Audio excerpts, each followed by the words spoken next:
All right, good morning, everyone, to our second part of the series on Hannah Arendt. And what I want to start today is, I want to read just from a few sections because we were going over her biography after my introduction last time. And this was from it was the first segment in the book, the anthology, The Portable Hannah Arendt. It's on page 3, it's called What Remains, the Language Remains. So it's a conversation with Günter Grass. This is from 1964, so it's towards the end of her life. And she's being interviewed by I believe it's probably, they did it in German, and then, yes, it did in German, this is a translation. It was a German journalist was interviewing her and reflecting back on the story of her life. And I'll just, we're not going to read the whole thing now, but there's a few extraordinary sections where she really just sort of tells her story. And so the section I'm going to start reading is to the bottom of page 5, when she says, he writes to her that, as a Jew you emigrated from, this is the journalist, Gauss, he says, as a Jew you emigrated from Germany in 1933. You were then 26 years old, right, when she left Germany. Is your interest in politics, the cessation of your indifference to politics and history, connected to these events, right? Because when she became interested in politics. And she answered, yes, of course. Indifference was no longer possible in 1933. It was no longer possible even before that, right? Because that's how 1933 happened. So that's and that's incredibly important, right? Understand, because her basic point, if there's one point of Hannah Arendt's teaching, her legacy is that politics is not political theory. It's not theoretical, right? That although her readings are often very theoretical, you had to get engaged, right? And that was why she understood politics to be, in a sense, the highest form of civilization, because it's where people engage with each other and communicate with each other and figure out how to build and form the society. It's by people engaging with other people, and it's how she understood freedom. And there's a beautiful essay she has on what is freedom that we may have a chance to look at in these series, where she explains that freedom means that you can engage in society. Now, that's what freedom means. She says that freedom is not freedom of something, it's freedom to do something, and that ability to engage. So she's saying that you can't, anyone who lived through 1933, which is the year that the Nazis come to power in Germany, you can't possibly live through that and think that it's not important to get engaged in politics. Yeah, Brian.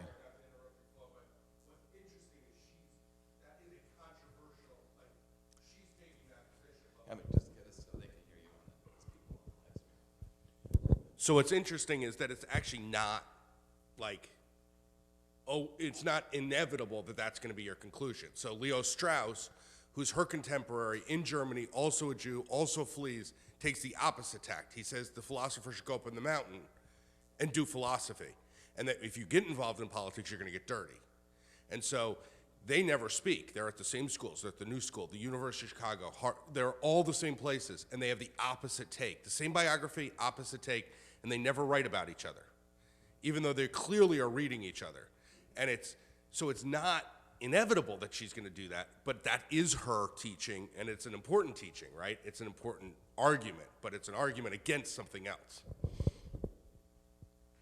Thank you, Brian. It's a fantastic point. We have the same thing in terms of theology. We talk about post-Holocaust theology, that there are some Jews, whether they're survivors or not survivors, says, I want to have nothing to do with the religion, with God, turned completely away after the Holocaust. And others feel it as the opposite extreme, that it's sort of a compulsion why you have to be a part of a Jewish community and engage. And I think, in a sense, both are extremes, right? That I don't think we should, I don't think it's the best education line for our children to explain because the Nazis killed the Jews, that's why you have to go to Hebrew school. Although that's in some parents and grandparents' mind, we should be able to find positive reasons too. And I think that Hannah Arendt does also. I think she's searching for the positive reasons for engagement in politics, but nevertheless, her response is opposite to that withdrawal. Which is very, thanks for that. So she says, so then he says, for you as well. Arendt says, yes, of course. I read the newspapers intently. I read the newspapers intently. I had opinions. She was in her 20s then. I did not belong to a party, nor did I have need to. By 1931, I was firmly convinced that the Nazis would take the helm. I was 2 years before they did, right? I was always arguing with other people about it, but I did not really concern myself systematically with these things until I emigrated. So you can say you're just arguing with people, but not fully, engaging. Because she was a university student, in schools, it's theoretical. And Gauss then says, I have another question about what you just said. If you were convinced the Nazis could not be stopped from taking power, didn't you feel impelled actively to do something to prevent this? For example, join a party? Or did you no longer think that made sense? And her answer is, I personally did not think it made sense. If I had thought so, it is very difficult to say all this in retrospect. I was just talking 30 years after the fact. Perhaps I would have done something I thought it was hopeless. So Gauss says, is there a definite event in your memory that dates your turn to the political? So she says, yes, February 27th, 1933, which is the burning of the Reichstag and the illegal arrest that followed during the same night, the so-called protective custody. So what happens, of course, the Reichstag is the Capitol building in Germany that's burned down, and then the Nazis blame the communists for it, and they're able to push through the Reichstag, what's called the Enabling Act, that gives them emergency powers that basically suspends the normal civil rights that were guaranteed by the Constitution and allows, for example, that what she calls protective custody was the legal term that the Nazis used to arrest people and put them in concentration camps, right? Because they said they weren't, because how do you send people to a prison without trial? They said, well, they're not being imprisoned, they're in protective custody. And it was a ways to basically take people out of society and incarcerate them without a legal process. And that comes from February 27, 1933, which then brings about the Enabling Act. And it's also critical because in the origins of totalitarianism that we'll look at over a few sessions, her point is that it's the concentration camps and the death camps that's the end. That's the bottom point where human society starts to destroy itself when it takes the humanity out of people. So the line that goes towards that begins in 1933 because that was what allowed, that's the beginning of a government becoming totalitarian, where they have total control, where they're able to dehumanize their people. So that's why it's so important for her there. So I'll go back to what she says. She says, the illegal arrest that followed during the same night, the so-called protective custody. As you know, people were taken to Gestapo cellars or to concentration camps.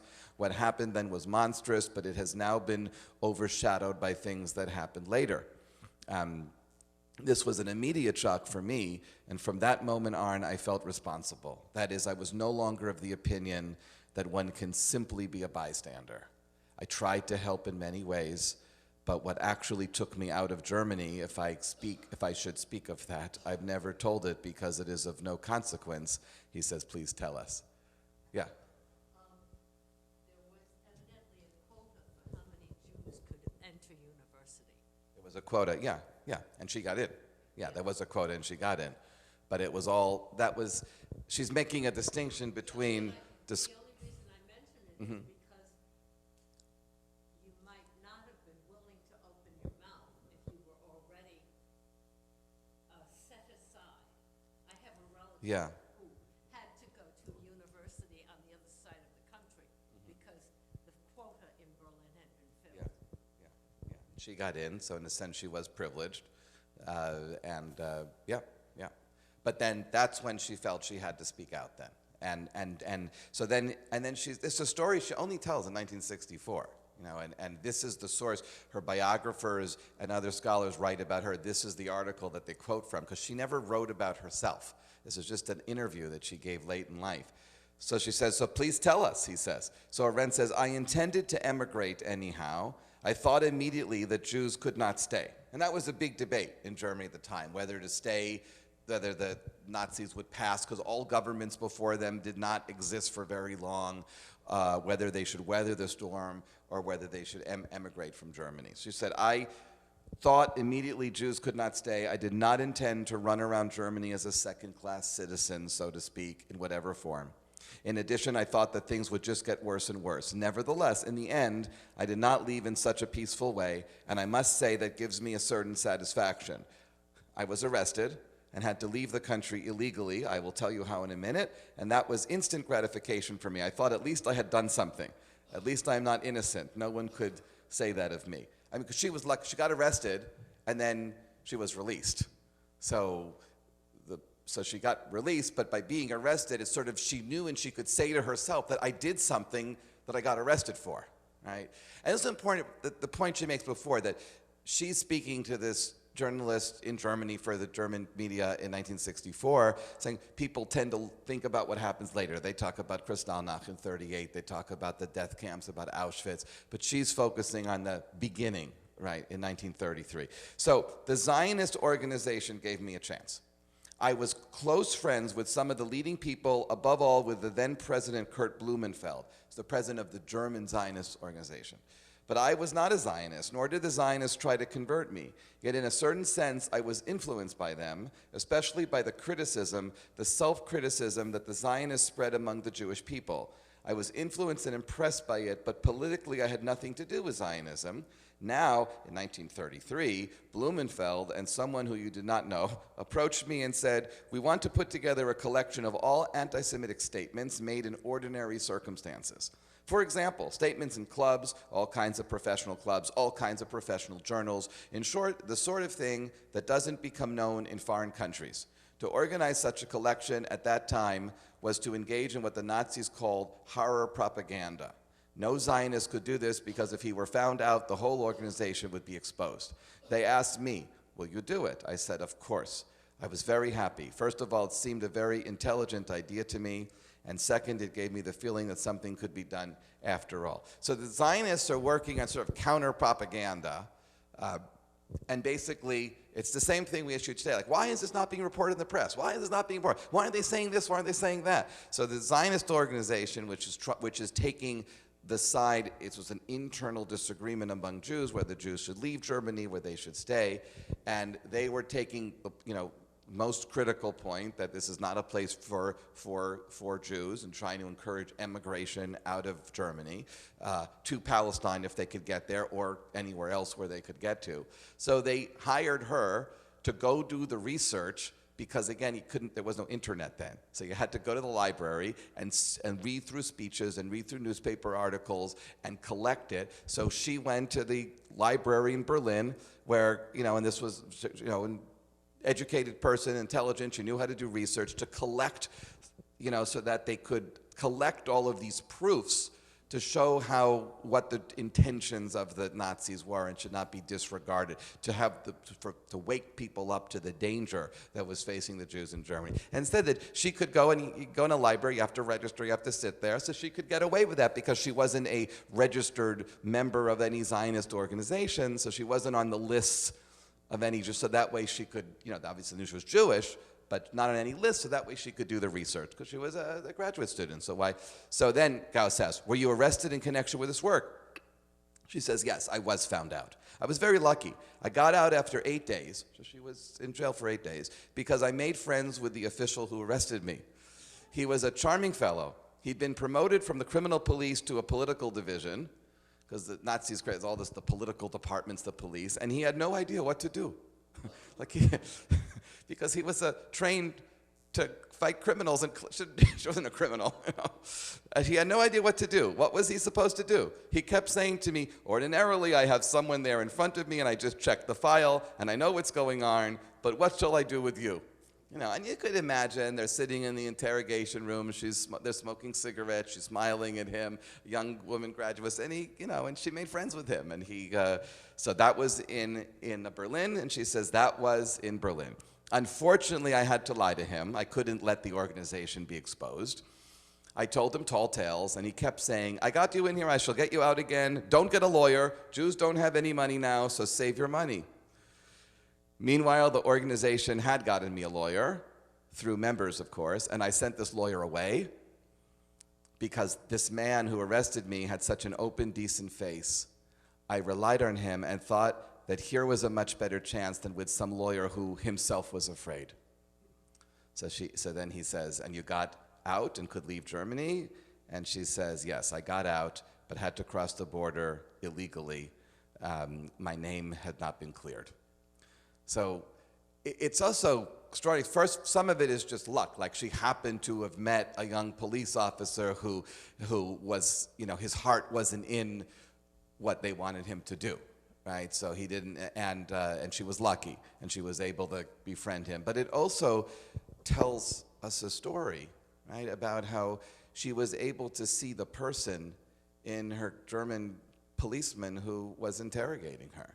And she was able to find the humanity in him and be able to have a conversation with him, which is all part of her whole, you know, her whole life's work is how to communicate with other people. It's part of the whole debate about Eichmann that we'll get to, that a lot of people were very angry and critical of her, that she was speaking about Eichmann and writing about him, trying to understand him as a person and not as a monster.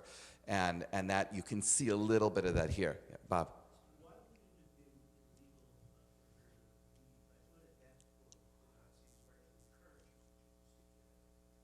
The question is, why would it have been illegal for her to leave if the Nazis were still encouraging Jews? Because he released her on good reconnaissance, but her name wasn't cleared. So because she had been arrested for allegedly illegal activities, that was the reason why. It was a criminal issue, not a being Jewish issue. Yeah. Okay, then she talks now, then he asks her about her earlier life.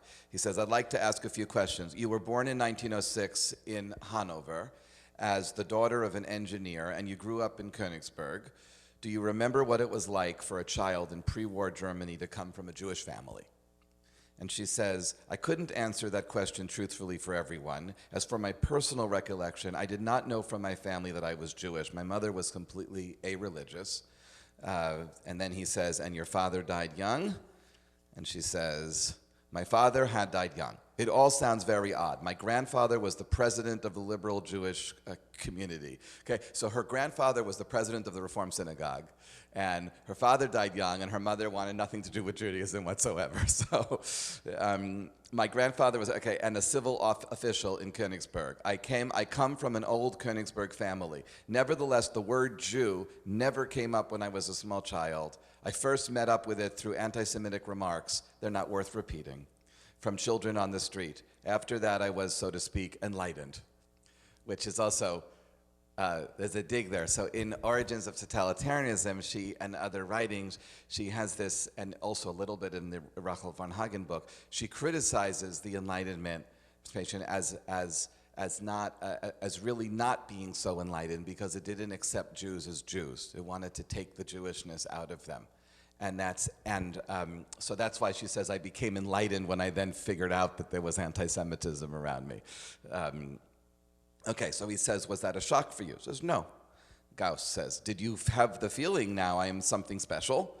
Arendt says, that's a different matter. It wasn't a shock for me at all. I thought to myself, that is how it is. Did I have a feeling that I was something special? Yes, but I could no longer unravel that for you today. So then he tries to get her to talk more. He says, in what way did you feel special? And she says, objectively, I am of the opinion that it was related to being Jewish. For example, as a child, a somewhat older child then, I knew that I looked Jewish. I looked different from other children. I was very conscious of that, but not in a way that made me feel inferior. That was just how it was. Then, too, my mother, my family home, so to speak, was a bit different from the usual. There was so much that was special about it, even in comparison with the homes of other Jewish children, or even other Jewish children who were related to us.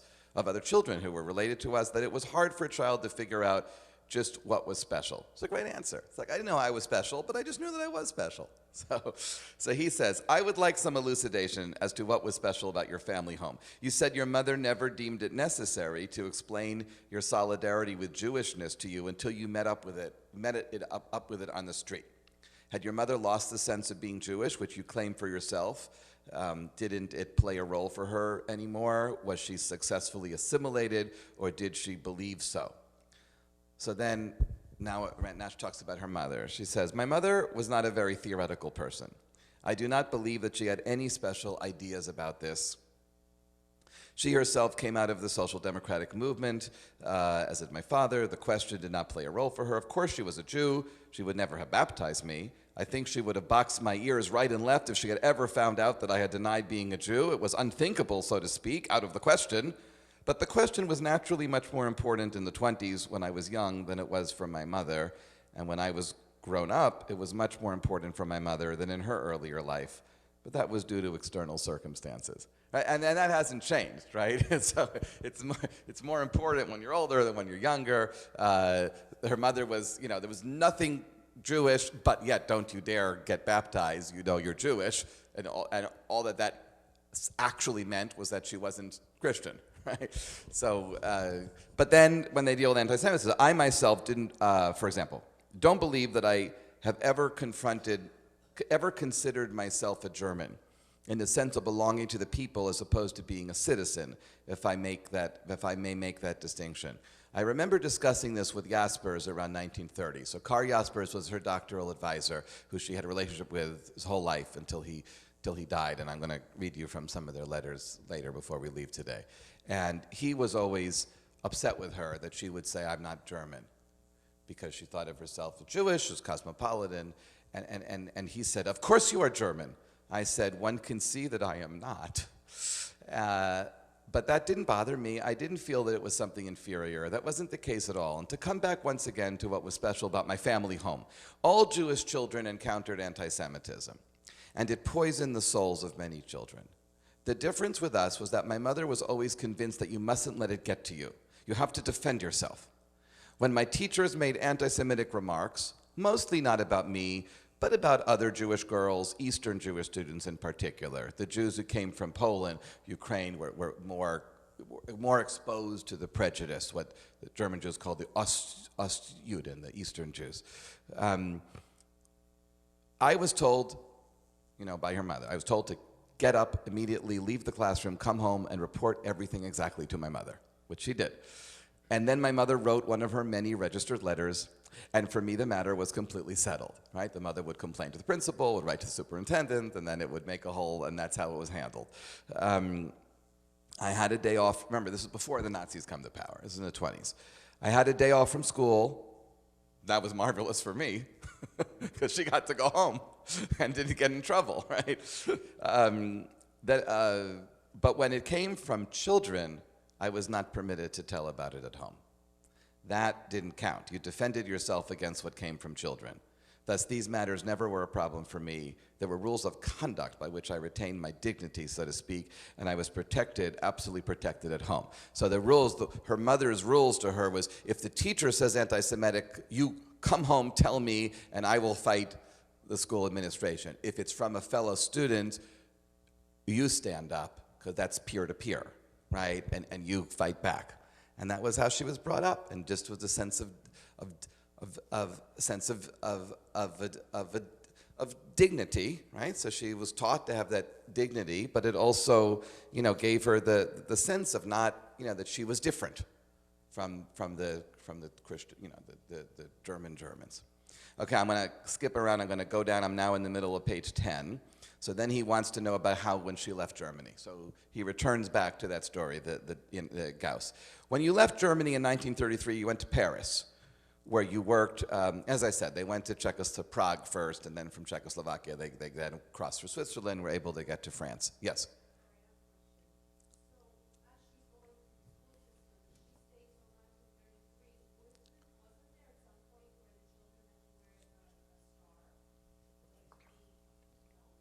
Not before 1933. No, the wearing of the star is much later. It's during, yeah. She leaves in 1933. She leaves just the same year the Nazis come to power. Yeah, yeah. And the star was also really more in the occupied areas that the German army conquered in Eastern Europe, where they're putting in the ghettos. In Germany, the Jews the word star? But not before. Yeah.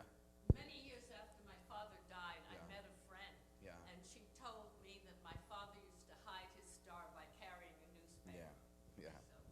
But I don't, probably not before 1935.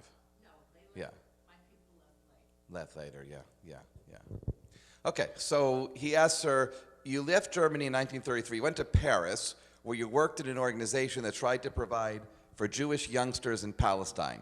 Can you tell me about that? So she says, yes. This organization brought Jewish youngsters between 13 and 17 from Germany to Palestine and housed them there in kibbutzim. For this reason, I really know these settlements pretty well. Right, so she worked for Youth Aliyah, part of the World Zionist Organization, in Paris, working to get German Jewish young people that had left either from Germany directly or into France, then to get them to, they were being absorbed by kibbutzim in Israel. So he says from a very early period. She says, yes, from a very early period. At that time, I had a lot of respect for them. The children received vocational training and retraining. Sometimes I also smuggled in Polish children. It was regular social work, educational work. There were large camps in the country where the children were prepared for Palestine, where they also had lessons, where they learned farming, where they, above all, had to gain weight. We had to clothe them from head to foot. We had to cook for them. Above all, we had to get papers for them. We had to deal with the parents. And before everything else, we had to get money for them. That was also largely my job. I worked together with the French women, and that is more or less what we did. Do you want to hear how I decided to take on this work? And he says, yes, please. So she says, you see, I came out of a purely academic background. That's why it's interesting that she did all that hands-on work. In this respect, the year 1933 made a very lasting impression on me. First, a positive one, and then a negative one. Perhaps I had better say first a negative one and then a positive one. People often think today that German Jews were shocked in 1933 because Hitler assumed power. As far as I and people of my generation are concerned, I can say that this is a curious misunderstanding. Naturally, Hitler's rise was very bad, but it was political, it wasn't personal. We didn't need Hitler's assumption of power to know that the Nazis were our enemies, right? Because the Nazis had already been a party for 10 years before they gained power in 1933. So they already knew the Nazis were their enemies. That had been completely evident for at least 4 years to everyone who wasn't feeble-minded. We also knew that a large number of the German people were behind them. That could not shock us or surprise us in 1933. Like, we read the newspapers, we knew what was going on. So he says, you mean that the shock in 1933 came from the fact that events went from the generally political to the personal? And before I read on, I just want to say something. Remember, she's giving this interview in 1964 for a German audience in German. And in Germany, one of the ways that Germans kind of deal with the trauma, their history, is it's very easy to say 1933 to 1945 was just an aberration, it was a blip, it's not really German history, it was just a terrible era, and of course we shouldn't forget it, but it's like normal German history goes to 1933 and then it continues in 1945 and we had this terrible thing in the middle. And that's what she's saying between the lines. She's saying it didn't come out of nowhere, you know, so he says, you mean the shock was that it became from the generally political to personal. So it's just not even that, or that too. First of all, the generally political became a personal fate when one emigrated. Second, friends coordinated or got in line. The problem, the personal problem, was not what our enemies did, but what our friends did. That's fair, right. She said, we weren't surprised about Hitler. We weren't surprised about the Nazis. What hurt us was our neighbors, was our friends. You know, that was the change. Yeah. Evidently, a film was made. We were so beloved. Yeah. This one woman was saying, oh, our neighbors loved us. And her son is saying, that's not true. We were in the synagogue when they set it on fire. Our friends Yeah. are neighbors. Yeah. Great. Also, some of the backdrop during the middle of the Depression, communism is getting a greater foothold in Eastern Europe, and a lot of German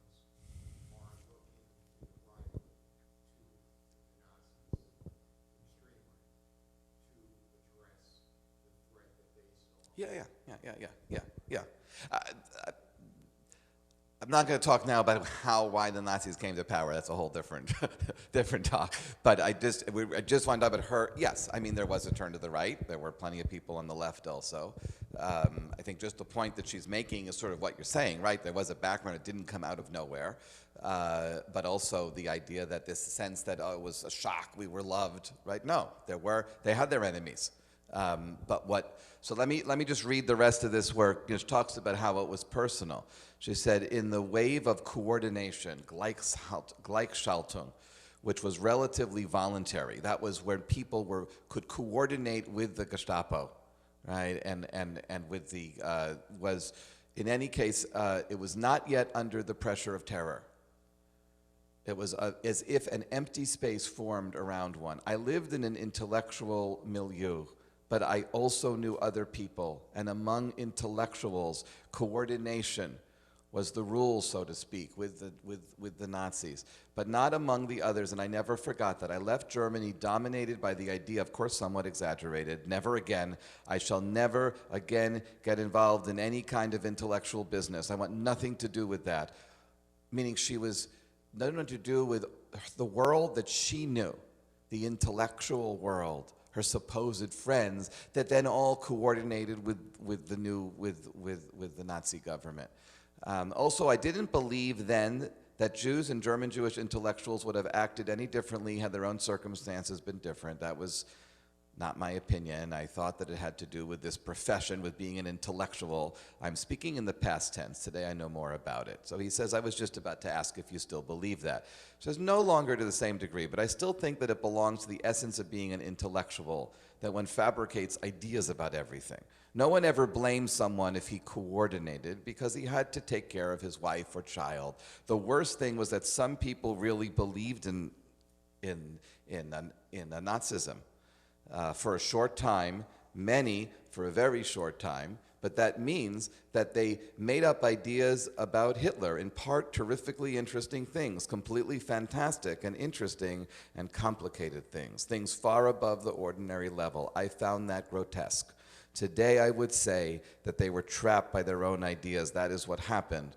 But then at the time, I didn't see it so clearly. And that's kind of what she addresses in Origins of Totalitarianism also, is that how does a modern country then act as a part of a totalitarian state, and where's the individual conscience there? So he says, and that was the reason that it was particularly important for you to get out of intellectual circles and start to do work of a practical nature.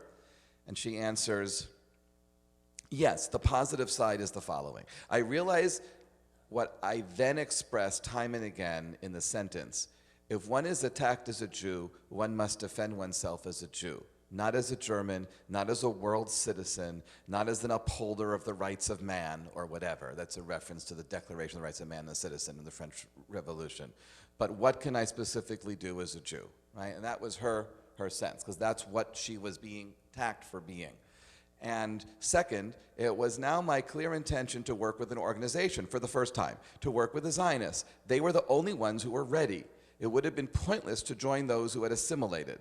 Besides, I had never really had anything to do with them, with the Zionists. Even before this time, I had concerned myself with the Jewish question. The book on Rachel Varnhagen, which we'll talk about in a few minutes, was finished when I left Germany. The problem of the Jews plays a role in it. I wrote it with the idea I want to understand. I wasn't discussing my personal problems as a Jew, which a lot of people thought she was doing with the Rachel Varnhagen biography. But now, belonging to Judaism had become my own problem. And my own problem was political, purely political. I wanted to go into practical work, exclusively and only Jewish work. With this in mind, I then looked for work in France. He says, until 1940? She says, yes. And he says, then during the Second World War, you went to the United States of America, where you are now a professor of political theory, not philosophy. She says, thank you, because at the beginning they're saying, like she says that I'm not a philosopher. She wanted to make the point that she was not a philosopher, because she never really reconciled herself with the pure intellectualism. Political theory, at least, is about engagement. So and then he says, in Chicago, you live in New York. Your husband, whom you married in 1940, is also a professor of philosophy in America. The academic community of which you are again a member after the disillusionment of 1933 is international. Yet I should like to ask you whether you miss the Europe of the pre-Hitler period, which will never exist again. When you come to Europe, what in your impression remains and what is irretrievably lost? And she says, and here's the key line, the Europe of the pre-Hitler period, I do not long for that, I can tell you. What remains? The language remains. And that's why they chose that as the title of that thing, the what remains, the language remains. She's saying that world is gone, right? And everything is different now. But the language remains, and the language is her language. And this was a debate among many German Jewish emigres about some said, I don't want to do anything with German, and others said, no, we keep, that's still our language, and that language we can take with us, right? And what do you understand? What is German? For her, just being German meant that was her language, and it was the way that she thought, and that remains, and that no one could take from her. No one could take that away from her. So a lot of her essays, and there's one in here about the Jewish army, but she wrote a series of essays when she got to America in the 40s, and they were all published in the Aufbau, which was the old German Jewish newspaper published out of New York, and a lot of them are in that volume, the Jewish writings, which is a bigger book there. Okay, so that's what I wanted to read from the section. Oh my God, we got 15 minutes left, very bad. Okay. We might have to do a little bit more about Rachel Varnhagen that I had said in the anthology was the first, it's the first chapter of that biography, the Jewess and the Schlemiel, which is the first chapter is in that volume. If you read it and you wanted more, then you can get the book, and it's not that long. It's like 200 pages. And she goes through the biography of Rachel, and there's that ambivalence that sort of comes across. In the first chapter is the introduction and talking about her early life, that this is this woman who lives 100 years before Hannah Arendt, and she sees her being Jewish as her infamous birth, she calls it, that it was her misfortune. There's a great line there where, let me just pull it out over here. Hold on, here. Okay. Yeah, it's a great line at the beginning where she says, it may be difficult for us to understand our own history when we are born in 1771 in Berlin, and that history has already begun 1700 years ago in Jerusalem. Right? So she's saying that Rachel Varnhagen, and it took her whole life, Rachel, to figure it out that she was a Jewess, that she was Jewish, and that she and that's the beginning. She starts the biography, which is a novel, so biography with her statement at the end of her life. Rachel Varnhagen, she says, "I would never have wished it another way." Her whole life, she resisted against being Jewish, and unlike Hannah Arendt, she does baptize, and it was not uncommon for Jews in the late 18th century. Early 19th century, but she still never lost her Jewish identity. At the end of her life, in the end, she embraces it.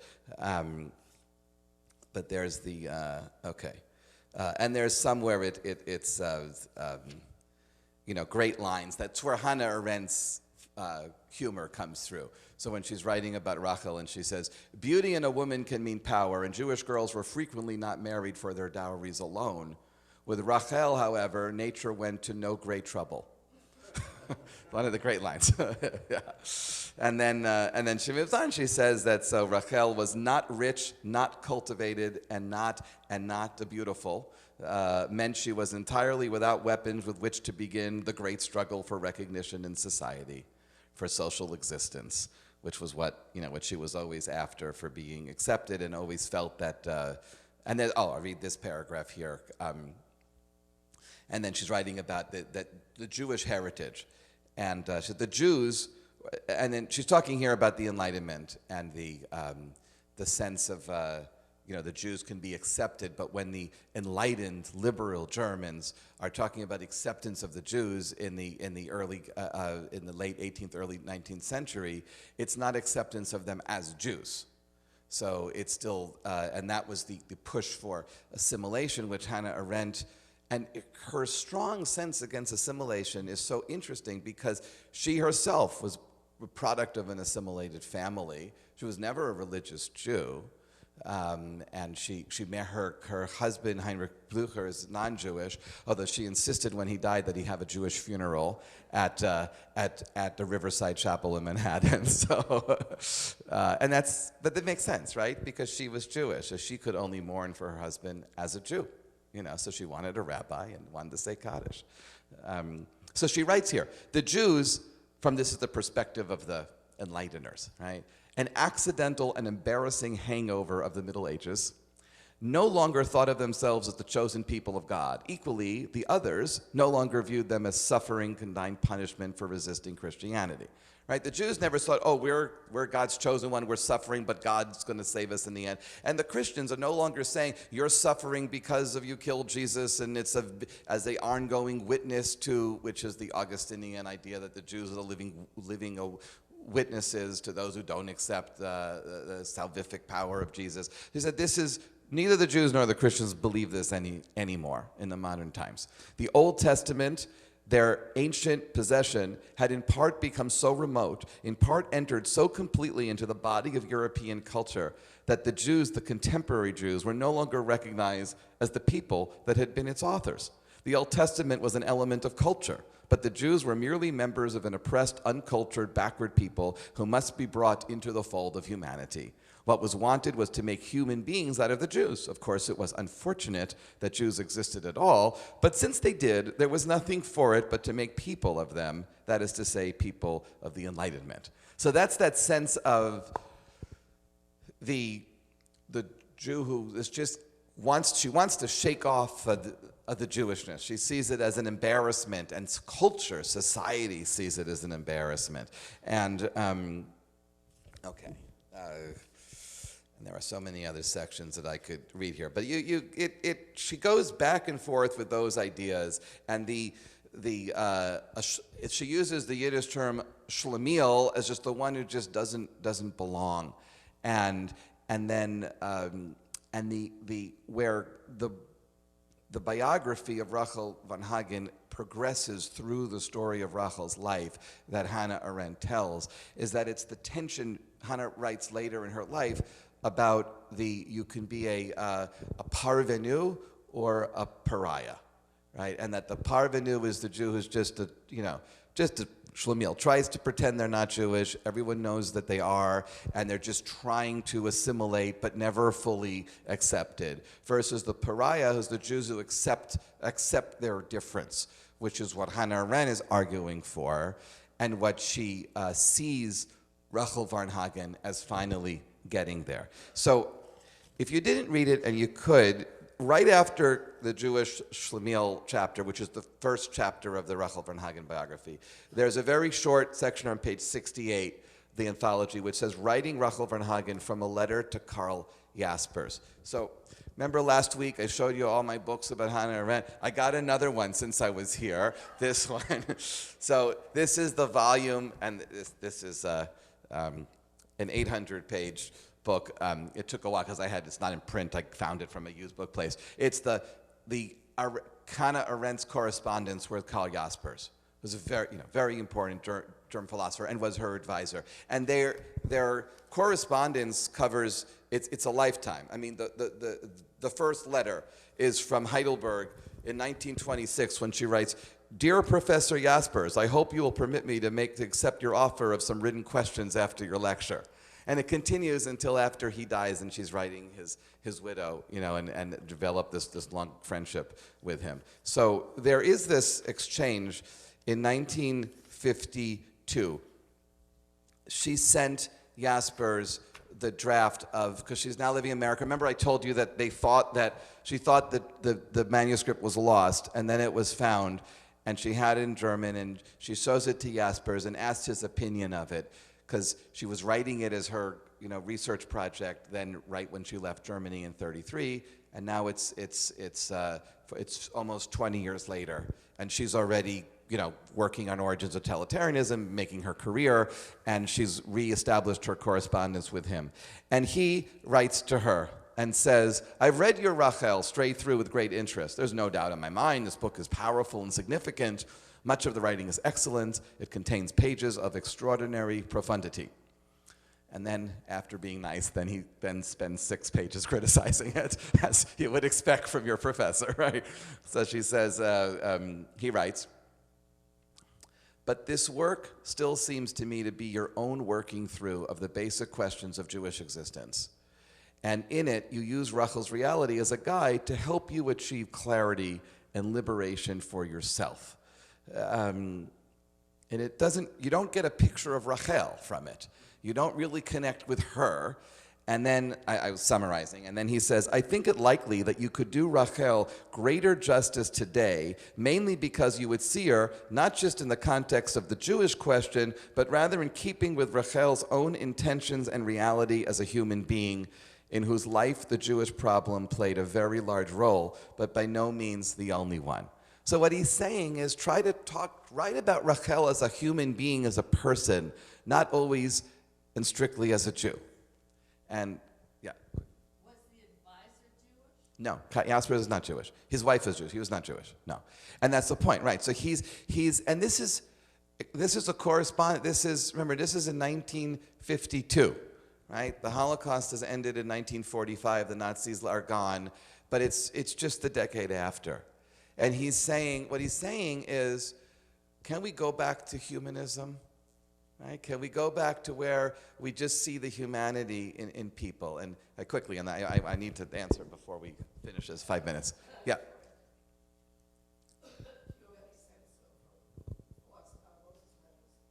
Yeah, she's much more critical of.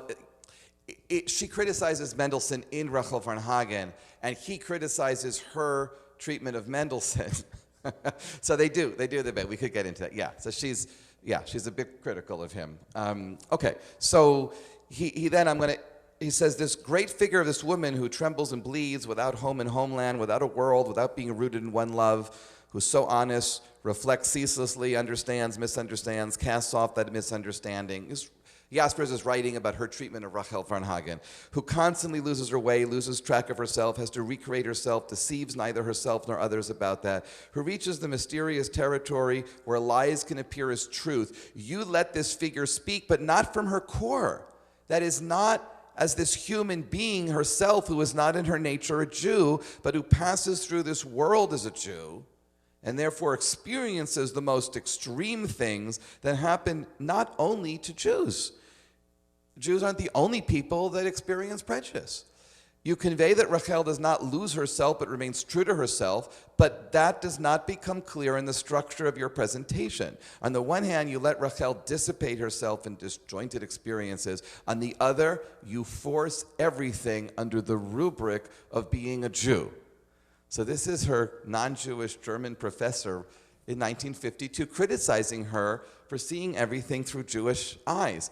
Then he writes, it's a very long letter, he writes later, your book can make one feel that if a person is a Jew, he cannot really live his life to the full, because he's never able to fully get accepted. It is surely infinitely difficult as soon as the Jew is no longer firmly rooted in the faith of his ancestors, but it can be done. It is possible. And then he writes about Spinoza there. From his perspective, Spinoza was a successful Jew because he was able to work past it, And then she writes back to him, and she says, your good long letter, your wonderful thoroughness, your illuminating patience, your listening and responding at the same time and both at once. She writes back September 7th, and his letter is dated August 23rd. Says, I didn't want to answer right away because I have learned to mistrust my first reactions, but if I had replied right away, I probably would have come up with the same answer. And then she responds to him, and she says, I think, too, that at some time, perhaps when this generation of German Jews, which will not be followed by any more, is dead, it will be possible to say those things again. So she said, I stand behind these things, but maybe I shouldn't say them now. And she actually listens to him, and she does not publish it. And she only publishes after he dies because she knew that it upset him. And her relationship with him was so important that Jaspers saw in this book, Rachel von Hagen, a sense of Hannah Arendt giving up on Germany, which he took personally. And then he writes back to her, December 29th, 1952. He writes again and he says, my stronger impulse was to say something about the German-Jewish question rather than about Rachel. In doing so, I wanted to defend against you the many remarkable people who have lived as German Jews, if that were necessary. Then he says, well, you know, your claim that Rachel is insufferable. Granted, she has insufferable sides, but you felt it more strongly than I have with some Jews in the modern period. Should one project that back onto Rachel? But this would bring me to a discussion that's beyond my powers at the moment. I hope we will see each other once more. I would like to talk with you at length about this. What it comes to in the end is that I will never cease claiming you as German. You know that, of course. Although, as Monsieur would say, that Monsieur was how she referred to Heinrich, her husband. You know, just as he would say, I am, along with you and many other Germans, not a German. Namely, not in the political sense, even though I am a German according to my passport, but that gives me no pleasure. So, you know, they're making the distinctions between national identity, statist identity is one thing, but he wants to talk about, he still is desperate as a German intellectual, right, post-Nazi, I mean, his life spans across it, to say that there is still something in the humanism, right, that German culture represented. And he said, you're my best student. It is. All of Jasper's books in English and their standard books, history of philosophy, they're edited by Hannah Arendt. You look at that, it says edited by Hannah Arendt, small print, beginning of the books. So he said, so it was so important for him to try to convince her that she was a German. For her, it was just the language. It was just the language. And she does, you know, and then in a sense, in respect to him, that's why Rachel von Hagen she only publishes after he dies. But that back and forth, so emotional in those few lines there between their letters to each other. And it really talks about the loss that she experienced being an emigre, and for at least a decade, until she got American citizenship, she was a person without a country. Right? She had no state. And that idea of statelessness is something that she talks about in Orange of Totalitarianism also. And it's something that she was always respectful of her teacher, but something that Karl Jaspers could never appreciate. He was able to say, I'm not a German politically because I don't identify with the Nazi state, but he never lost his citizenship. She lost her citizenship. She lost her country. And he was trying so much to understand her, but he couldn't. He couldn't understand her. Yeah.